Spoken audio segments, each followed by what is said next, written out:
بچوں کو کس طرح ڈیل کیا؟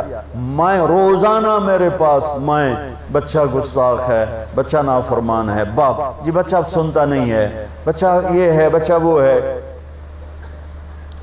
ایک نبی کی حدیث سن لو، بچے تمہارے غلام ہیں، آپ سب باپ بیٹھے ہو، جتنے آپ ٹیچر بیٹھا ہو اب سب باپ بیٹھے ہو، جو مستورات ٹیچر ہیں وہ بھی ماں بیٹھی، اور اصلی باپ اور ماں بھی بیٹھے ہوئے۔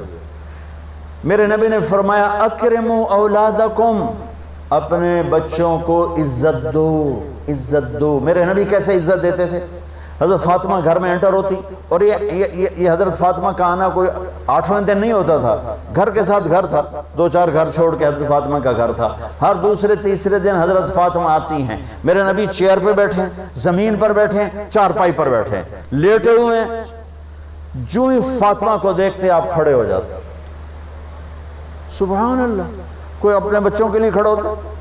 آپ لوگ کلاس روم میں آتے ہو تو آپ کے لیے بچے کھڑے ہوتے ہیں، اور میرے نبی کیا یہ بچے آپ کی اولاد ہیں، میرے نبی کھڑے ہو جاتے، اور وہیں نہیں کھڑے رہتے تھے بلکہ تیزی سے آگے بڑھتے تھے، اور جا کر حضرت فاطمہ کا ہاتھ پکڑ لیتے تھے مسافر کے، اور پھر دیکھو مجھے یوں بوسہ لیتے، پھر ہاتھ پکڑے پکڑے پکڑے لے کر آتے، پہلے حضرت فاطمہ کو بٹھاتے پھر خود بیٹھتے تھے۔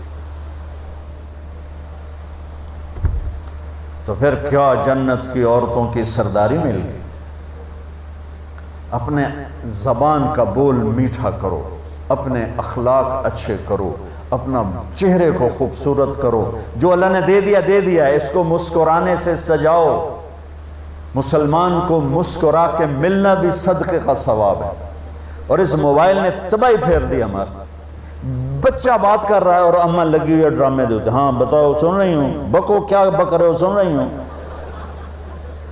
دیکھو اللہ کے واسطے یہ فون ہے بھائی، فون ہے، اسے ضرورت کے لیے استعمال کرو،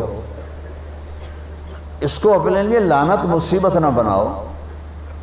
ایک خاتون پیپر چیک کر رہی تھی، ٹیچر تھی، تو چیک کرتے کرتے رونے لگی، تو ان کے خامن نے پوچھا کیا ہوا، تو انہوں نے پیپر آگے کر دیا، roll number dash dash dash, تو اس میں تھا کہ تم کیا بننا چاہتے ہو، ایک کوسچن تھا، تم کیا بننا چاہتے ہو؟ تو اس بچے نے یہاں سے شروع کیا I want to be a smart phone، یہاں سے اس نے یہ بات، چھوٹے بچوں کا پیپر، تو وہ پڑھا کہ بھئی میں سمارٹ فون بننا چاہتا ہوں، چونکہ میرے ماں باپ جتنا فون کو اہمیت دیتے ہیں اتنا مجھے اہمیت نہیں دیتے، تو میں سمارٹ فون بننا چاہتا ہوں۔ تو اس کے خامن نے کہا تو اس میں تو کیوں رو رہی؟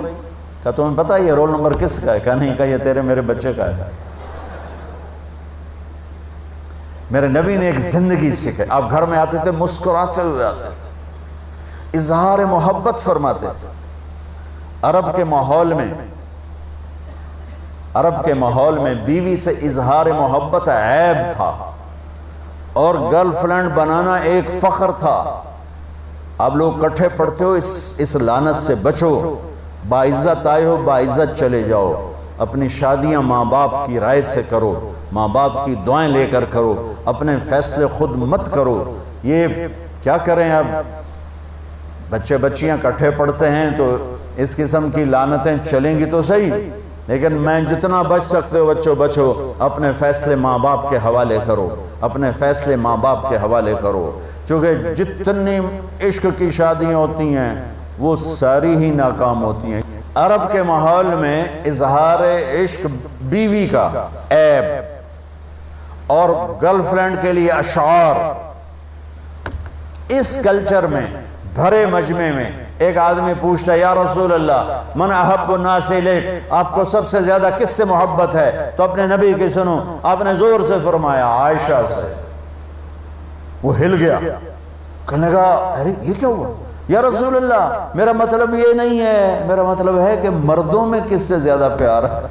تو آپ کو پتہ چل گیا، اس کی نبض پہ ہاتھ رکھ لیا کہ اس کو ہضم ہی نہیں ہوا کہ میں نے عائشہ کا نام لے دیا۔ اب آپ نے کہنا تھا ابو بکر سے، تو آپ نے کہا عائشہ کے ابا سے، عائشہ کے ابا سے۔ آپ اتنے کائنات کا بوجھ سر پہ اٹھا کے زندگی گزاری، اور اپنے حسنین کے لیے روزانہ وقت نکالتے تھے۔ آپ کہتے ہو میں ریکٹر ہو گیا ہوں، میرے پر ٹائم کوئی نہیں، میں پروفیسر ہو گیا ہوں، میرے پر ٹائم ہی کوئی نہیں، تو کیا فائدہ ہے ٹائیاں لگانے کا؟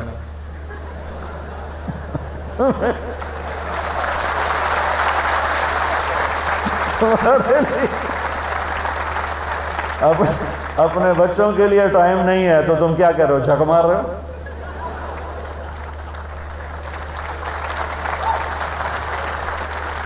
میرے نبی سے زیادہ مصروف کوئی آئے گا؟ بولو، جواب دو زور سے۔ 7 بر اعظم کے انسان اور قیامت تک کے انسانوں کی ذمہ داری سر پر ہو، اور وہ روز بچوں کے لیے وقت نکالیں۔ این اللقا، میرے شرارتی بچے کدھر ہیں؟ روزانہ دوسرے تیسرے دن آپ حسنین کو ٹائم دیتے۔ اب کیسے ٹائم دیتے؟ دیکھو ان کے لیے آپ ان کے لیے ہاتھ بھی بچھا دیتے اور پاؤں کے گھٹنے بھی اٹھا دیتے، ہاتھ اور گھٹنے لیول کر کے، کمر پورا جیسے سواری کا ہوتا ہے۔ آؤ بھائی بچوں اپنے اونٹ پہ چڑھ جاؤ، دونوں بچوں کو اوپر چڑھا کر کمرے میں چکر لگاتے، پھر کہتے تمہارا اونٹ کیسا ہے؟ پھر دونوں کو اتار کے زینب کو اوپر چڑھاتے، پھر کہتے اوپر سے آگے حضرت جابر ایک دفعہ حسنین اوپر چڑھے ہوئے تھے، بڑی عالی شان سواری ہے بھائی، بڑی عالی شان سواری ہے بھائی، تو میرے نبی نے نیچے سے کہا بڑے عالی شان سوار ہیں بھائی، بڑے عالی شان سوار ہیں بھائی، میرا سب سے بڑا سرمایہ میری اولاد ہے، میں نے اسے ٹائم نہ دیا، میں نے اسے یہ سب آپ کی اولاد بیٹھے ہوئے ہیں، سب آپ کی اولاد بیٹھے ہوئے ہیں۔ ٹیچر کا رتبہ بہت بلند اللہ نے بنایا ہے۔ میرے نبی ٹیچر بن کے آئے، بادشاہ بن کے نہیں آئے، حاکم بن کے نہیں آئے، تاجر بن کے نہیں آئے، میرے نبی معلم بن کر آئے، مقدس ترین نسبہ۔ یہ سب آپ کی اولاد ہے، یہ اگر اچھے انسان بنتے ہیں، میرے 5 بچے ہیں، کتنا کو صدقہ جاریہ بنیں گے؟ آپ کے 10,000 بچے ہیں، اگر یہ ایک بچہ صحیح چلے، نیک بنے، آپ خود جو کتنا بڑا آپ نبیوں کے ساتھ اٹھائے جائیں گے۔ یہ اتنا عالی شان مرتبہ ہے انسانیت کے لیے، معلم بننا، ٹیچر بننا، لیکن پھر نبی کی زندگی پڑھو، نبی والے اخلاق پڑھو کہ میرے نبی نے کیسے زندگی، کیسے خوبصورت طریقے سے اپنی اگلی نسل کو سنبھالا۔